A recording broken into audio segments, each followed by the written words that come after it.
This is our interview with James from Hellripper. We really enjoyed talking with him about his fantastic music and how it is being a solo artist to turning that around to live performance. Some men are longer than others. Sorry, couldn't not get a Braveheart in there. Okay, so here it is. So I must tell you, I love running, jogging, with headphones in, the black metal. So throwing your stuff on there, and the Cursed Carrion Crowd comes on. And I'm just kind of running, kind of zoning, thinking about how fast that guitar is. And then you come in with that yow, and I literally, I forgot it was coming, nearly jumped 3 feet in the air. Thank you. I'm very glad that the song's useful for that kind of thing. Yeah, useful for a lot of things. I just exercise is good, but woo. Yeah, that's the fastest Hellripper song to date, I think. Overall with the tempo and stuff, and it's a fun one, a fast one, really cool to play on guitar. Yeah. How fast are your fingers flying during that? I think the speed is like 208 BPM, beats per minute. 208, 206. I can't remember. Something like that. Borderline grindcore. Yeah. Where did you draw that yow from? That scared the holy hell out of me. The original, the Tom Araya type thing. Mm-hmm, mm-hmm. That's actually my partner doing that. She's done that on a couple songs now. I don't have the range for that kind of thing, so I'd love to. Most of us don't, right? Yeah, I must say you're kind of my favorite type of vocals.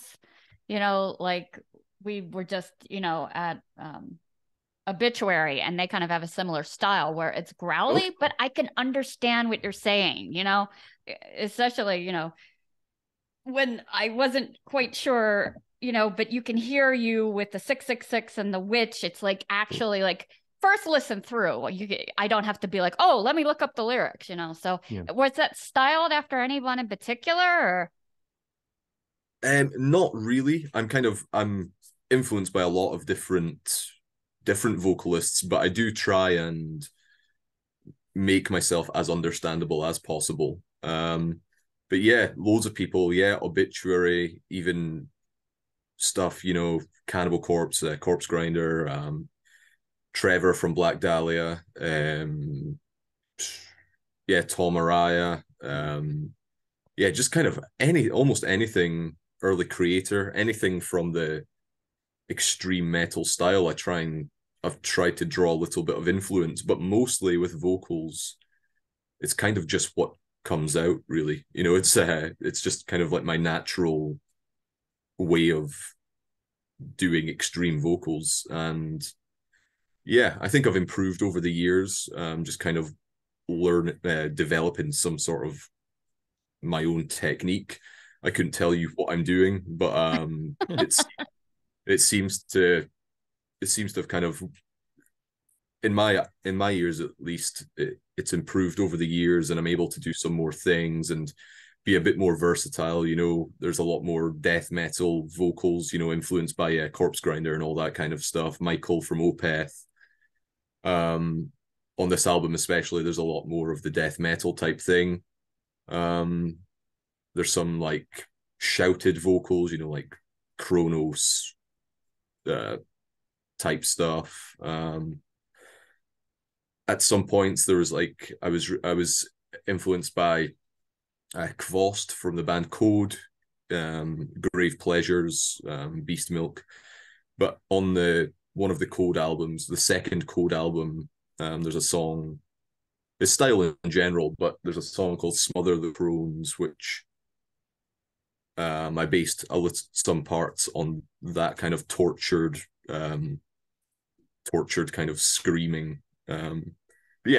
So to answer your question, it comes from kind of anywhere, but I'm glad you like them. we do. Obviously, a goat runs through Hellripper. We love the TikTok of the goat diving into the crowd. Does he have a name? Is he the official? Is he your Eddie, that goat? No, we don't have a name as such, but the goat has just kind of became the goat in general, I guess. Has just kind of became the sort of mascot, I guess. in many different forms. You know, I mean, there's the just behind you there with the goat cult artwork. That's, of course, that's based on the tank Filth Hounds of Hades, Filth Goats of Hades. The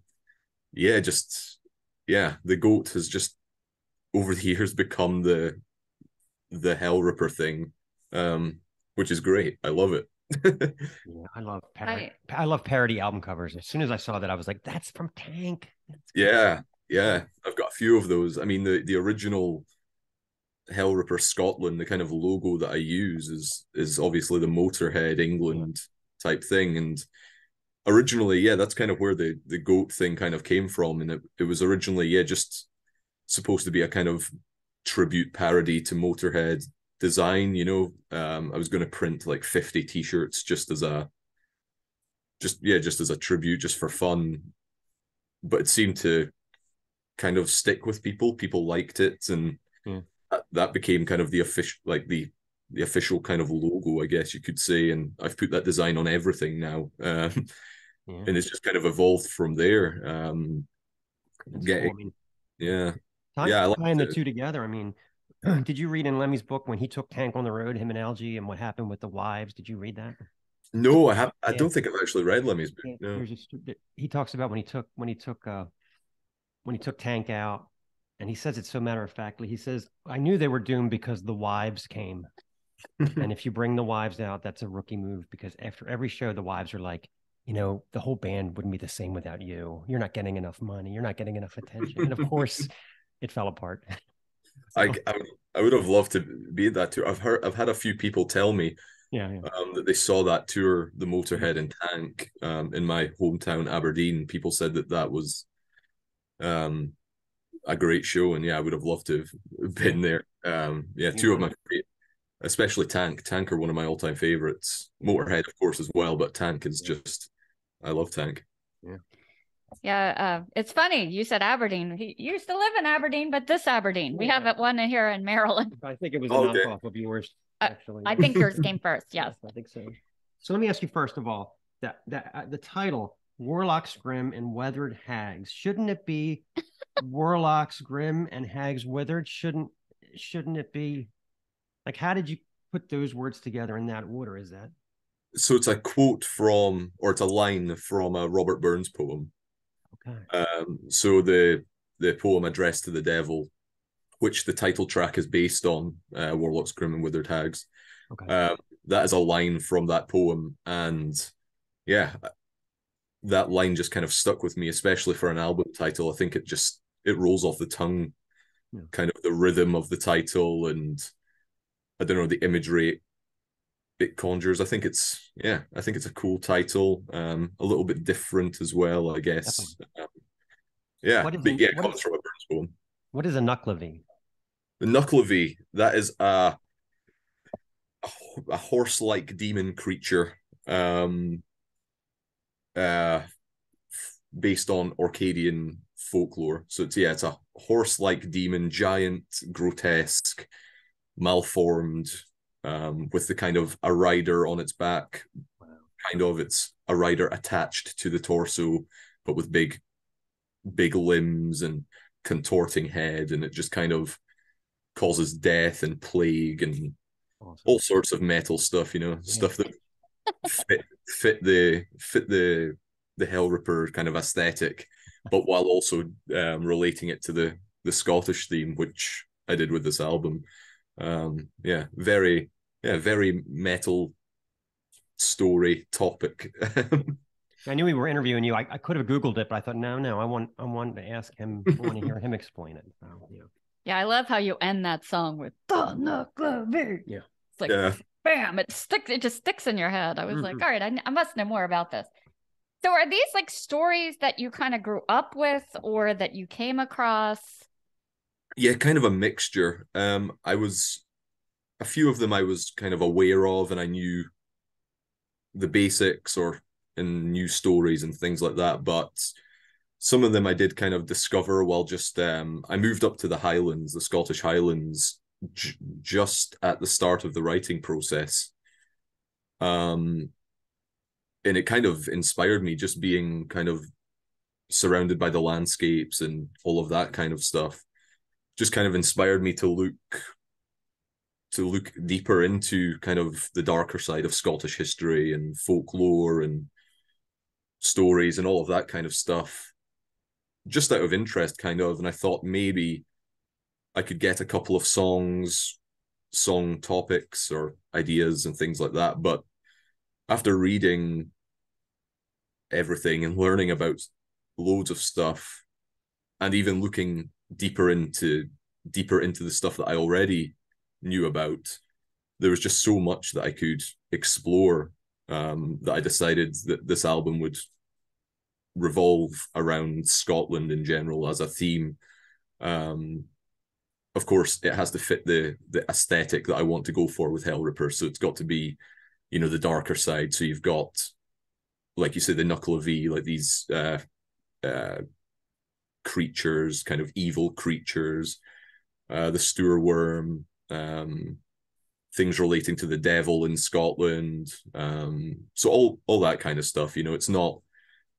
I didn't want to go for, William Wallace or whatever. It's been done to death. Type of stuff. It's not really the Hellripper aesthetic. I want it to be, evil, dark. So I mean, it could be that kind of stuff can be evil and dark, but not in the Hellripper aesthetic, And yeah, so it was fun to, learn about some of that stuff and write about something different. Seeing kind of some of the same stuff as usual. The themes are similar. The lyrical topics, the lyrical themes are similar to what I've done previously, but just kind of put in a Scottish context, I guess. And yeah, there was so much to write about that. Yeah, I think the next album is also going to be based on Scotland as well. There's just so much. So you can't get a whole lot darker than that. The Sawney Bean. Yeah, I mean, that was a perfect lyrical topic for that track, The Cursed Carrying Crown. It lent itself very well to some Cannibal Corpse styled lyrics,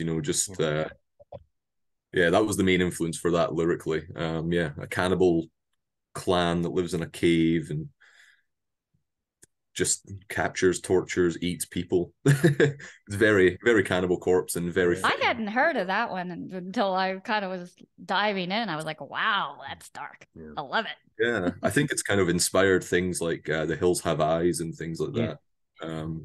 I think. Yeah. So what kind of led you into a more technical approach as black metal as opposed to like an orthodox approach?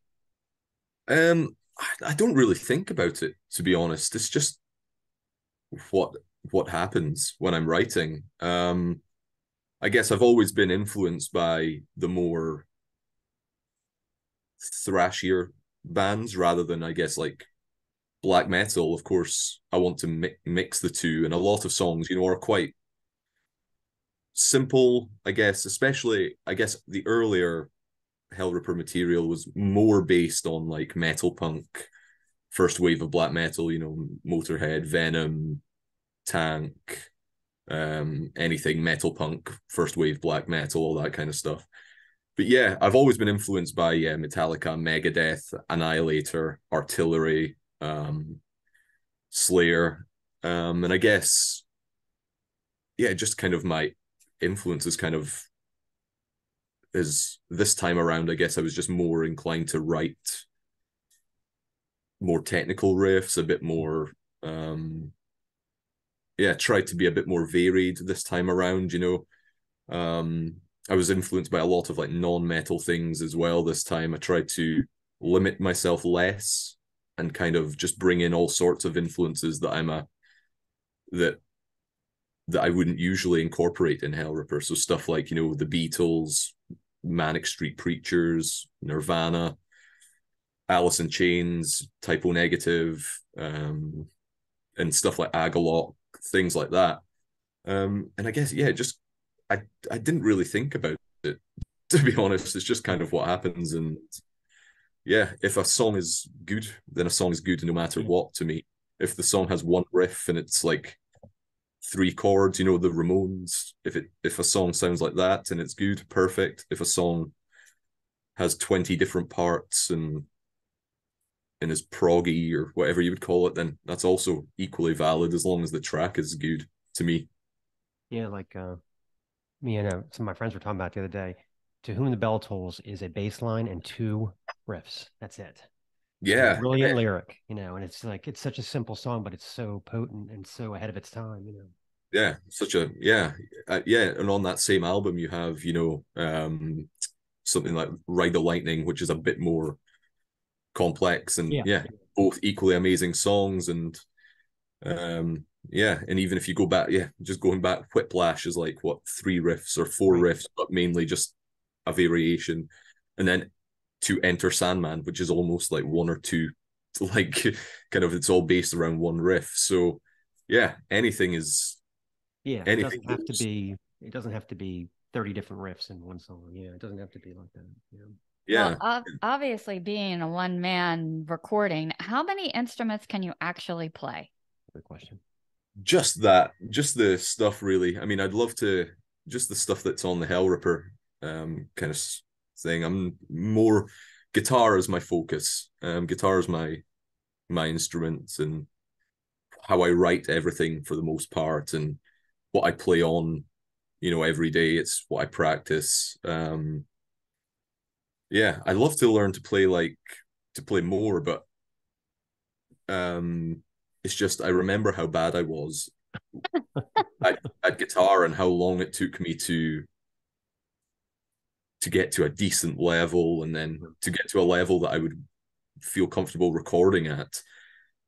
Yeah, that just that just scares me. That just puts me off kind of learning anything more.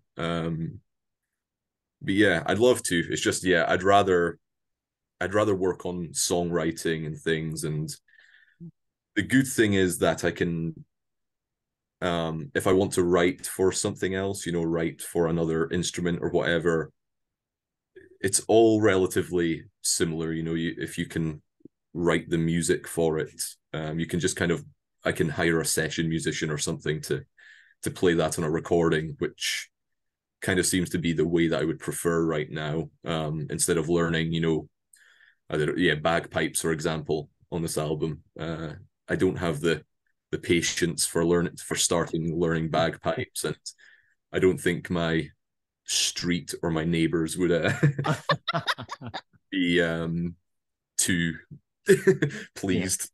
Yeah. Speaking of bagpipes, I might as well ask you. So, does Scotland get to claim AC/DC, or are they Australian?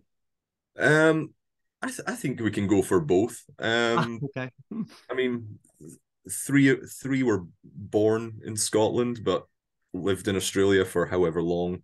Yeah. I guess both. I mean, yeah, you would need to ask them what they would say. Yeah, what do they? How do they identify? Yeah. Yeah. Yeah, I was kind of comparing you in my head a lot to, we had interviewed John. Do you know Black Braid? Oh yeah. Because, he kind of does like The throws in, well, he's also the one guy, but he throws in, of course, his Native American and Native American flute. And then when I saw you had bagpipes, I was like, wow. Very similar. Yeah. So that was kind of neat. I was like wondering who played those. I was like, wow. Yeah, that was a session musician that I got for that. I think it was recorded like I think it was Christmas Eve or something. It was recorded. I remember I was at my parents' house, just kind of trying to mix the album, kind of over Christmas, and I got the bagpipe track, and it was great. But it was good putting the bagpipes in. It was something that I thought again was something maybe a bit different for speed metal, Yeah. and it was something that fits the album and fits the track as well. I didn't want to put bagpipes in there just for the sake of it.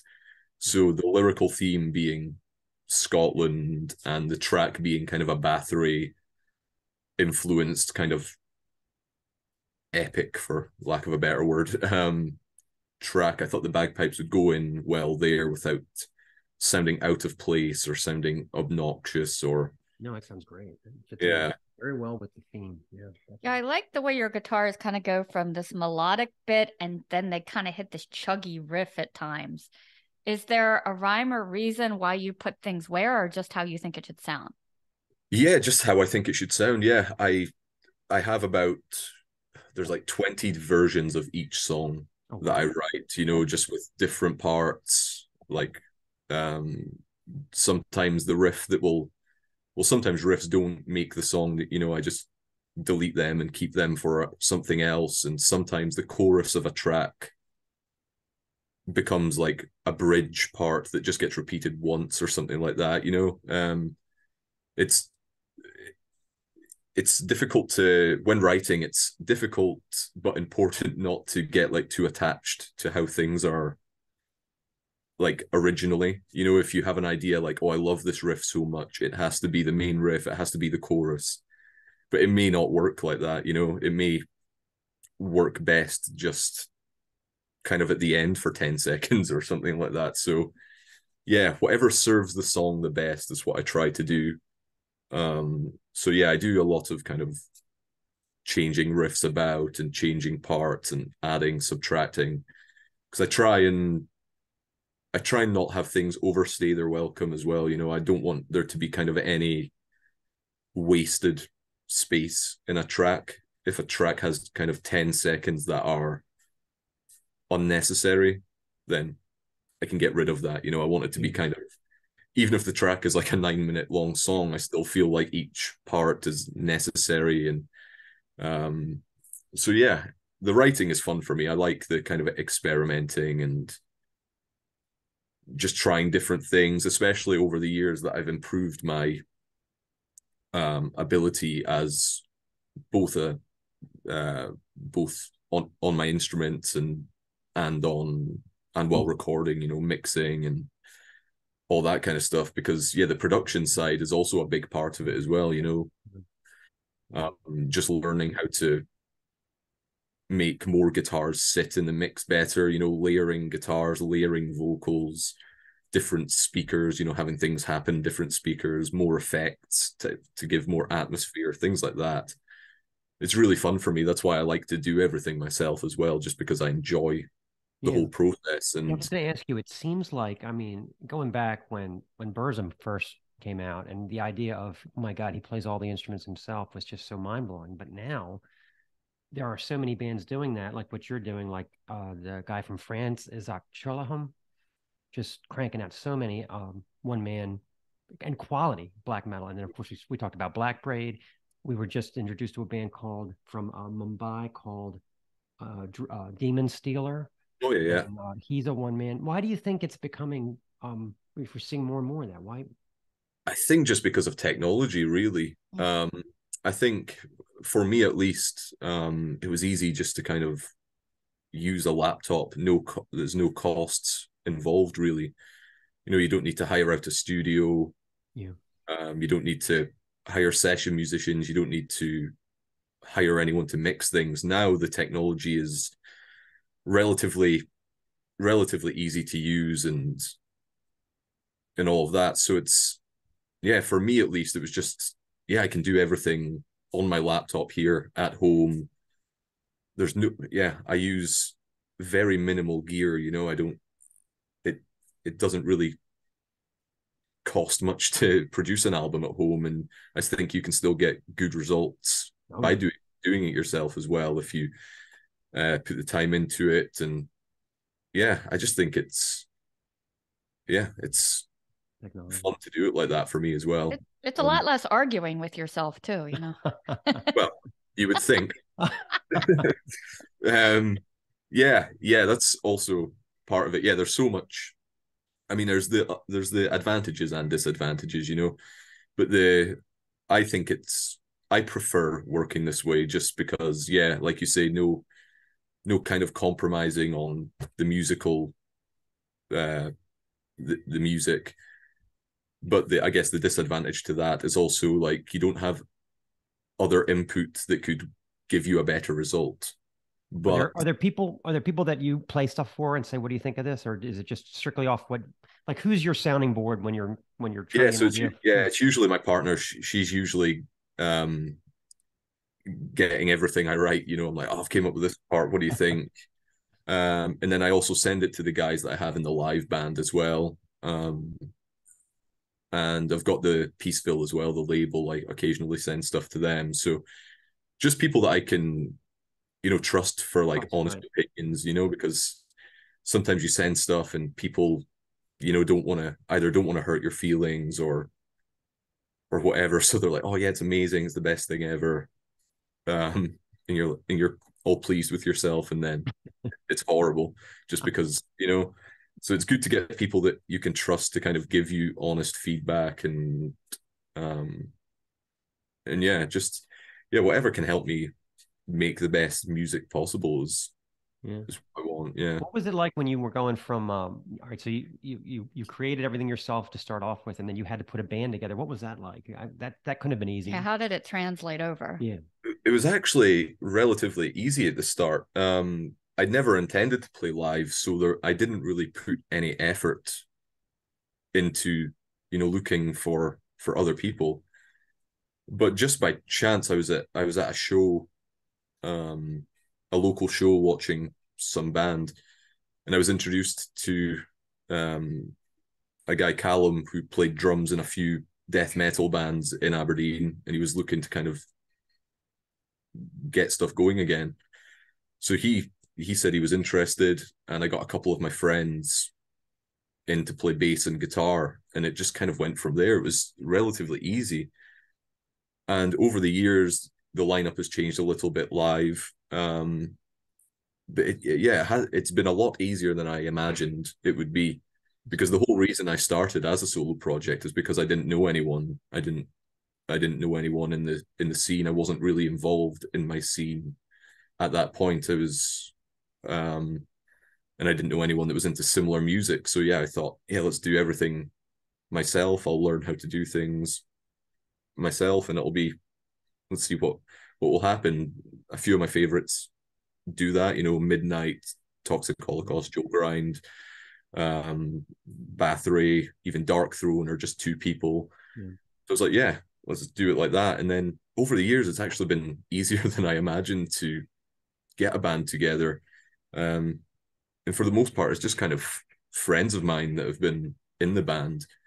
The only kind of non-local person is the current drummer, Max, who he just answered a social media post that I made asking for a drummer within 1 or 2 days or something. And that's about the most difficult it's been, just putting out social media posts. So I'm glad that I haven't had that kind of difficulties, because when I was younger and first starting, like jamming with friends and putting bands together, I think everyone can relate that it's impossible to find a drummer. I hear that. And I think that was kind of the main reason a lot of my attempts at starting bands, earlier when I was, 15, 16, it was just too difficult to find a drummer, and it just kind of, everyone's enthusiasm kind of drains and things just fall apart, and everyone loses interest. And yeah. When you were, putting together the live show, did you know immediately what role you would be in? I'd been in a couple of bands before, just kind of playing guitar and vocals, and I thought that would be the best way to do things. Just there wasn't really much thought into it. I just thought, I'll play guitar and vocals. It just seemed to make most sense, I guess. Yeah. Yeah, I was listening to some of your stuff, and it came up. It was like Highlands and Portals, so you know where my head went. I was like, Outlander. Is there a big and then it occurred to me, with that whole portal drama, is there like a history of portals in Scotland? Or just the stones? I don't think so. Yeah, just the stones, I guess. To be honest, I haven't actually seen. I've only watched like a few episodes of Outlander. I used to live next to the village where it was shot. Oh, wow. But I didn't know at the time. I'd never watched Outlander, so I didn't really recognize it. But yeah, yeah, I couldn't tell you any more info on that. Our joke is that she's the most nearly raped woman in Hollywood, you know, because she's Okay. always almost getting raped. Okay, fair enough. Yeah, I'll because she's got that mouth and she's going back in time and it's all men and just it's like, oh no, here it comes again, you know. So. yeah, like I say, I've got no idea. I've got I think I watched like 4 episodes and Yeah. yeah. I wanted to ask you, so touring, who are some of your I'm sure you have some stories where you bumped into some of your idols or got to meet some of your idols. Who are some memorable people you met? Yeah, so I mean, yeah, one of our um we've played a show with Midnight, of course, one of my favorites. We're playing a few shows with them again this summer. We toured last year with Gamma Bomb, and they're Okay. one of the bands that I got into when getting into metal. Really nice guys, great band. That was a great time. We just finished 3 dates with Warbringer, who again one of my favorites and another band that got me into metal and thrash metal. Um, yeah, I mean we've only played, I think over the 8 years that Hellripper has existed, we've only played like 50 shows or something. So it's not too much. But now the kind of we did have the COVID kind of Mm. stopped a whole bunch of stuff happening. So that kind of didn't help. But yeah, now we're kind of starting to get back into the touring. We've got some stuff planned that I can't really speak about. But yeah, it's really cool, playing with bands that I like the people I mentioned, and newer bands as well, like Spectral Wound and yeah, this we played with Discharge, Orange Goblin. Like really, yeah. Yeah, it's been crazy and stuff that I never thought would happen when I started recording songs in my bedroom Yeah. 9 years ago or whatever it is. It's crazy, but yeah, it's really fun and yeah, I'm so grateful that You've it's. got some UK dates coming up. It looks like with Flotsam and Jetsam and Razor and Enforcer and more. Have you played with any of them before? We played with Enforcer a couple of months ago at a festival in the Netherlands, which was great. Who else? We haven't played with Razor or I think Flotsam and Jetsam may have just cancelled their appearance. I think they had to cancel their tour actually. So, but yeah, we've got a few dates coming up. Festivals with Violator. Yeah, there's so much stuff. I'm trying to Exciter. I'm really looking forward to that. Exciter playing with them, and yeah, bands like Vulture, Butcher, Schizophrenia. Um, That's interesting about Flotsam and Jetsam canceling because I just heard about Anthrax canceling their tour. I think the yeah, American bands are doing the calculations on cost and going, we just can't make this happen. yeah, I think that's exactly what it is. I may be wrong. I think Flotsam and Jetsam cancelled. I think I seen a thing on there. And there was another band as well, another American band that recently cancelled. Well known. Yeah, these are July. known bands. Yeah. So, Yeah, it's touring costs and especially for overseas yeah. bands. I mean, I don't know what the cost would be for American bands coming over here, but I know for me to go over to the US, it's ridiculously expensive and time consuming with the visas and stuff. Oh, So yeah. just on my end, for my experience, yeah. But I'm I mean, hoping if it's just a temporary thing I'm hoping that over the next couple of years that'll start to become more reasonable because it's just I think it's everybody's trying to remake the money they lost during COVID or something.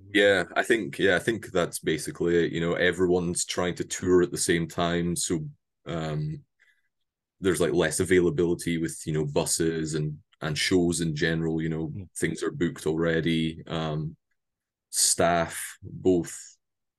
A lot. I think a lot of like crew and things like that had to find other jobs. During COVID, and some of them just didn't return because yeah, they just yeah stayed with their jobs that they got or whatever, just things like that. And even bands, some bands have split up just because they couldn't, because they, just didn't want to get back into it, all the hassle after COVID. And I mean, yeah, less availability, the energy costs that went up, the cost of living for people. So, there's people not buying tickets to things, yeah, just loads of fun factors. Well, I'm hoping that we get hammered with bands wanting, please review, because there's so much music. I'm hoping that this will be like a filter process where all the crappy Ailstorm cover bands will just give it up, and the strong will survive. And that's what I'm hoping. Yeah, I just hope. Yeah, I mean, I hope things things have started to get better. It's going to be a slow process, but things are definitely, I guess you could say, normal ish now. Well, maybe we could lure you over to one of our festivals, like, MDF is 2024, and we're going to Hell in the Harbor this weekend, which is a new festival. Yeah, I've heard about that one. Yeah, I've been in touch with quite a few American promoters and booking agents and things, and yeah, it's just as well as the cost. It's like the time consuming, like the paperwork for visas, the risk that your visa will get declined for whatever reason, and yeah, the cost as well is the big thing. Yeah, it's so as soon as we're kind of able to make it financially viable and get things organized in a good way, and our schedule allows it and things like that, I'll be over to the US. I really want to get over there, but that's great. Yeah, it's just we've got to come over for quite a few weeks to kind of make it worth our while, I guess. And yeah, because we're not a touring band. I don't like to tour half of the year. That's not really my interest. Whenever we've got plans in Europe, we're going to be out for maybe 1 or 2 months already next year, 2024, in Europe. So it kind of limits the availability for the US as well. So yeah, but like I say, as soon as we're able to make it happen and make it viable, make it work, we will. It's funny, John from Blackbird said the same thing, that he was not planning on touring, and guess what? He's touring. Yeah, we've been touring Dark Funeral and yeah, we've been touring. Well, we've got more plans, I guess, than we had. We're kind of upping the touring amount kind of year on year. But yeah, it's like I say, yeah, we had COVID, which just cancelled everything, and now we've got the new album out, so it's something to kind of promote, and yeah, we'll see what happens. I, by the way, love your girly line of merch. If only it could be here in time for Hell in the Harbor. The bodysuit that says Goat Cult, like, right? Oh, I love it. Is that all your swag behind you? You sell? Okay. Yeah, all of that is. So there's a few different stores. This is the Bandcamp store is what I operate myself. So anything from Bandcamp is what I send personally. And then I've also got a US store and an EU store, which are handled by places in the EU and the US, for cheaper shipping costs and faster delivery times, hopefully, in most cases. And then, yeah, we've just kind of recently started working with, different companies like the one you mentioned there. We've got Metal Mistress, who are making women's merch, like you say, the swimsuits, crop tops, some leggings. The leggings are epic. Yeah, they look cool. Yeah, the quality is great as well. So it's really cool to have a wide range of stuff. I like to have as much stuff available that I can for people to, if people don't want, just a standard black t-shirt, they can have, red booty shorts or something. Yeah. Well, Yeah. it's a lot of times bands like forget the girls but I think, do you think you're getting a larger female fan base than maybe at one time? Because I see a lot more girls out. Possibly. I'm not too sure, but the the the the women's merch does well, and yeah, I like to accommodate for everyone.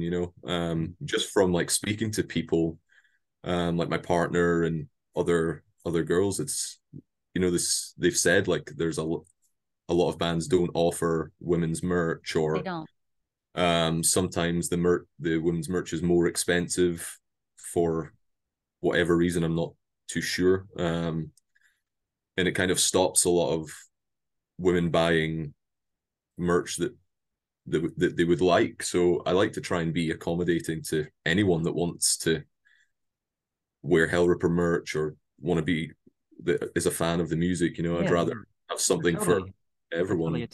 I mean, the mix I see at the shows is almost 50-50 now, which, I mean, I was the guy in 1995 going to see like Malevolent Creation, and it was all dudes. So it's really changed a lot, I would have never thought that it would be this type of music would become 50-50, but it has. Yeah. Yeah, I mean, yeah, I've got no idea on the kind of I've got no idea, but yeah, if anyone wants to be there's no discrimination here. If anyone's a fan of Hellripper, you're very welcome to join the goat cult, Absolutely. Oh, I'm joining. I'm signing up right now. So we have a game, okay? I have 100 questions before me, but don't worry because you're only going to pick 5 numbers between 1 and 100. Excellent. So go ahead. Okay. 11. 43. 3. 96. And 84. All right. I have to put on my glasses for this. Fuck middle age. If you could instantly learn a language without studying it, which one would you pick? Probably French, because I spend a lot of time in France and my partner's French, so it would be very useful. And I'm still Duolingo is not helping me as much as I hoped it would. You're kind of working on it, sort of, kind of. Yeah, I'm working on it. I had a good 2-year streak going. But yeah, it's still not. I can understand some and I can read some, but I'm not the best. But it would be useful to me. Yeah. All right. So next up we have 43. What do you hate most about driving? Driving. I don't drive, so Wow. there you go. That's probably what you hate most about it then. Yeah. What do you hate most about walking? Walking. Any form of physical exercise I hate. All right, we're great. Back to number 3. Have you ever failed at anything, and if so, what? Yeah, loads of stuff. I mean, I failed loads of stuff in, loads of exams in school and university and stuff like that. Again, what could you fail at? I guess a few like earlier bands of mine, they never done as well as I would have hoped, and some of them never even got, to play a show or whatever, just loads of stuff. I don't know whether it's a failure or, I mean, I don't know, because everything kind of leads you to where you are now. So I'm kind of glad that the other bands didn't really take off and things like that, just because part of learning. Yeah, if you fail at something, usually it can be a learning experience, and you can learn from your mistakes and kind of improve on what you do in the future, which is what I hope. Agreed. There are no failures, there are only lessons. Yeah. All right, so we're up to 96. What is the craziest traveling story that you have had? Craziest traveling. Traveling. I mean, just in terms of, there's not much, to be honest. I'm not nothing nothing really crazy really happens in my life, to be honest. Well, here's a tip that we actually got from another band. Don't wear a bullet belt in Mexico because he got arrested. Yeah, that would. Okay, yeah, we were in the Netherlands not too long ago for a festival, and a woman spit on me in the street. Oh my God. Yeah, yeah. So That's that's something. That's unusual. All right. Yeah, that was Matt Harvey from Exhumed, by the way, that got arrested for having the belt, Okay, a bullet belt in Mexico. yeah, They didn't find that funny at all. I can imagine. He Matt was trying Harvey. to explain, I'm not. This is just for dress, and Yeah. Well, at that when we were in Netherlands, Matt Harvey was playing. Oh, really? That's cool. So Yeah, we're hopefully it learning wasn't that the extreme metal world is very small. We bumped Yeah. into, yeah. Oh, he's great. He has a absolutely great sense of humor Yeah, he too. does. Yeah, he does. Yeah, all his music's great as well. Like the Oh, yeah. 500 bands that he does, everything. I know Everything's great, man. he's a busy guy too. Yeah, yeah. All right, so we're up to 84. Do you have a favorite quote? Favorite quote? Not really. Usually it's just, stupid quotes that I would say, from like comedy shows. Well, that's good. What's a good stupid quote? What's a good stupid from The Office, David Brent, a good idea is a good idea forever. Things like that, just Yeah. I'm not very, yeah. Maybe I've got stuff, but I can't think off the top of my head. Yeah, I think that would be it. Most of what I say is stupid anyway, so it'll be some sort of comedy quote from like a weird British Yeah. I like when that one show Ricky Gervais comes out and he says 18 years sober and he lets everybody applaud. And then he goes, it was the first 18. After that, I've been drunk every night of my life. One of my favorites. So you have a lot of other projects too. You've got Lock Hell and you've got Lord Rot. Do you have to put on a different hat for all of these projects or? Yeah, kind of. But yeah, to be honest, I haven't done anything with those other projects for so long now. The Lock Howl I've been kind of writing. That's more, post-punk, goth, post-punk, alternative rock kind of stuff in that sort of vein. So yeah, it's different writing for that. Back when I was writing the first album, there's I think there's only one guitar solo in that album compared to Hellripper where there's like 3 guitar solos per song. Yeah. So that was kind of different. It's a bit less riff based and more focus on kind of other areas, which it's a different way of looking at things. Lord Rot was death metal, so it was relatively similar to Hellripper, just a bit more focus on the more extreme side, I guess, rather than the melodic side, I guess you would say, even though Lord Rot did end up sounding melodic at times. But yeah, it's just kind of thinking of if a riff doesn't kind of fit Hellripper, it's a bit too death metal, it will go in a different band. If I come up with something that's, post-punk and sounds like Joy Division, it will go in a different band, things like that. But over the years, especially with this last album, I've kind of tried to bring in these influences into Hellripper and make them work in a way that makes Hellripper a bit more diverse or a bit more varied, but it's got to still just without diluting the sound. So it's got to still sound aggressive, still sound like Hellripper, but it would be cool if I could incorporate some post-punk stuff in there. I thought you had a little punk and Goat Vomit Nightmare. Yeah, there's a lot of that's actually Goat Vomit was actually a lot influenced by a lot of like blues guitar and things like that. A guy called Billy Strings, a bluegrass guy. People like Joe Bonamassa, Peter Green, Fleetwood Mac, the Stray Cats, Dire Straits, stuff like that. Kind of different guitar styles than your usual punk metal, and I tried to put that into the kind of a midnight metal punk template, and I think it sounded quite cool, a bit different, while still retaining the Hellripper sound. I don't think it sounds out of place. I think it just sounds good. I love the cover art, so tattoo worthy. And I saw some tattoos on your social media. Do a lot of people come up to you and show you their Hellripper tattoo? Yeah, it's really cool. A few people have got tattoos, like you say. Yeah, it's really cool seeing that. Yeah, it's an honor that people like the music that much, or to do that. It's crazy. I love it.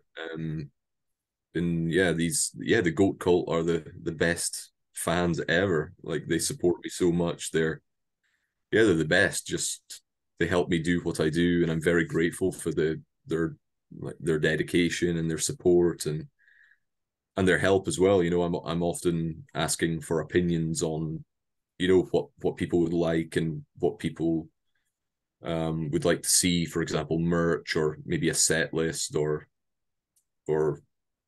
content they would like to see, or whatever. And they give their opinions, and they recommend bands to me. Like, I speak to people about like band recommendations, and they'll tell, like, some people tell me the best place to get like merch made in their country, or places to play, stuff like that. Just, the fans are really the fans are really helpful and supportive of the band, which is, I'm very grateful that I'm able to do this, and that I've got these people behind me. So for the cover art that Adam Burke did for this, did he kind of just listen and let him go, or did you give him a direction? Or Usually that's the case, but this time, the artwork was already there. oh. I was just Adam Burke's one of my favorite artists in metal, so I was just kind of browsing his page just for fun, really, on Facebook or something like that, and I came across this painting, and he said it was available for licensing. And as soon as I saw that, I immediately knew it was exactly what I had in my mind for the album. I wanted it to be green, to kind of reflect the Highlands of Scotland. I wanted a goat on it, of course. And just the rest of everything, kind of coincidentally, a lot of it relates to the lyrics. You've got the withered hags, well, the three withered hags that could be up on top of the cliff. So you've got the withered hags there, the three of them, which could represent the three witches in Macbeth, for Eye the Deceiver. And then even little things like the guy riding the goat could be a sort of Hellripper version of the Knuckle of E, and the psychedelic goat could be Goat Vomit Nightmare. Just loads of stuff like that. Coincidentally, kind of, you could see loads of, like, if you like analyzed it, I guess, with like, just, you could draw your own interpretations and stuff. And I immediately thought this was perfect. And I wrote to him asking if it was still available. He originally told me it wasn't, and I was very disappointed. I guess, yeah. But I asked again, and he was like, "Oh yeah, I just made a mistake. Yeah, no, sorry, it is available." Okay. So yeah, very, very pleased when I got that. I actually got that artwork ages ago, like a year, 18 months or something, maybe 12 to 18 months before the album was like completed. Like, it was something like that. Yeah, I think I got it, maybe 2 years ago or something. Like, it was ages ago, and I've had it for so long just because I needed to have it immediately to use. So the reviews have come in. Everything I've read has just been glowing. Did you have a sense when you were writing this that this was really going to be possibly your best work to date? I thought it was my best work to date, but people often disagree, so I never really have any expectations usually it's kind of worse expectations. You know, I'm like, people will probably not like this for whatever reason, you know. So I just try to write and record what I think personally is good. If I enjoy it, then hopefully other people will as well. But as long as I like it, then it's kind of, because it's a hobby, because it's my passion and stuff, that's the main thing. If I'm happy with it, then that's kind of that's kind of objective, complete. But yeah, I couldn't really. Yeah, it's difficult. You know, you don't know what people like, what people will respond to, or other people. So yeah, just like I say, if I like it, hopefully other people like it. And yeah, the reviews have been crazy. The amount of exposure the album got in general was a lot more than I was expecting. The reception's been more positive than I was expecting. Yeah, I'm very grateful that people like it, and yeah, I put a lot of effort into it, so it's good that people, you know, enjoy it. Yeah, it was the most fun I've had as well, just on this album. Yeah, it was the most fun while writing You can it. tell. You can really tell by just the amount of energy. That is Yeah, a lot of fun. yeah, it was really fun. Usually when I'm recording and stuff, you know, I'm getting, you know, annoyed about things, you know, like trying to figure out, like, why isn't this working? Why can't I do this sound? You know, trying to get something right in the mix and then changing everything completely and all of that stuff. But for this one, it was just kind of really fun. I enjoyed incorporating these different influences into the music. You know, it was a lot of guitar layering and trying different things. It was really fun for me. It was just the most enjoyable experience I've had while recording. So, like, not nearly as stressful as usually I would make it. So yeah, it was a fun, just a fun process. And like I say, I'm glad that the reviews are good, and the albums had a lot more streams, a lot more sales than the previous, and the following is growing, and all of that kind of stuff as well. So the band's reputation is on the up as well. So yeah, I can't really complain. Everything's went well, and I'm very grateful that it's all gone.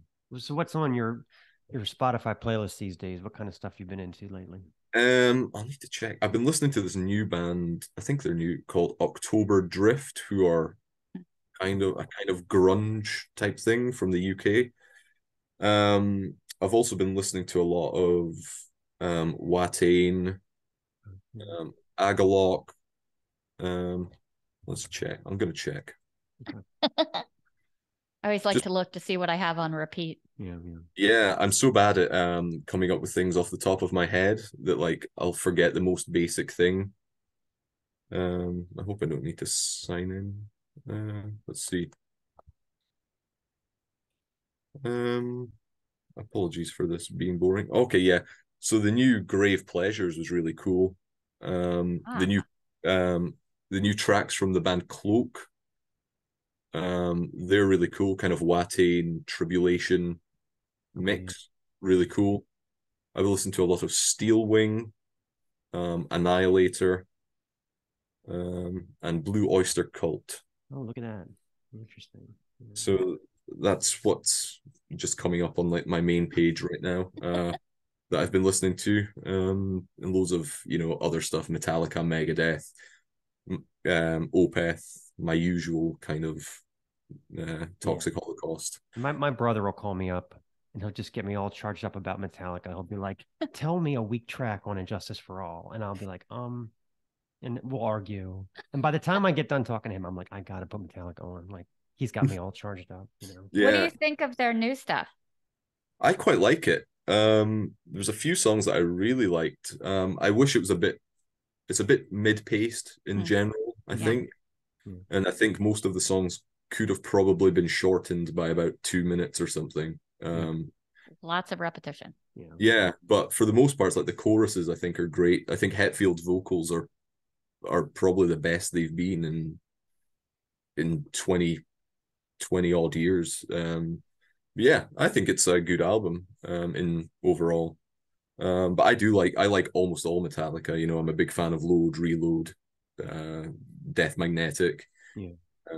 Yeah. So I mean, I'm like a Metallica fanboy. So I guess it's. I wonder what it's going to be like on the tour bus, because Hetfield is single, and everybody else has family.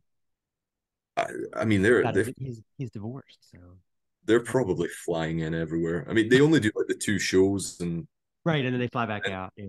yeah, I think they've.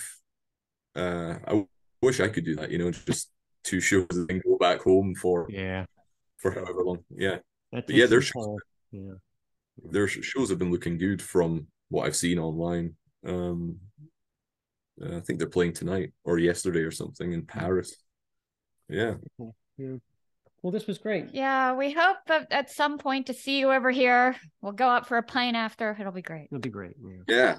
I hope so. Yeah, I hope it happens sooner rather than later. I mean, yeah, it's been a while. I hope I get to the US as soon as possible. But yeah, it'd be cool to meet you, and yeah, hopefully. Yeah, and I appreciate what you're doing. Everything, the music's great, the process sounds great. You know, I'm already signing you up for Hell in the Harbor for next year. So just you got that. Love it. Yeah, they'll do whatever we tell them, I'm sure. Yeah. Yeah. Thank you for taking the time to listen to me speak about shit. And great. Thank you very much. Enjoyed it. I'll try to remember not to be scared next time I have it on when I run. I don't know why that jumped me out of my skin. This is the Snaggletooth Extreme Metal Podcast.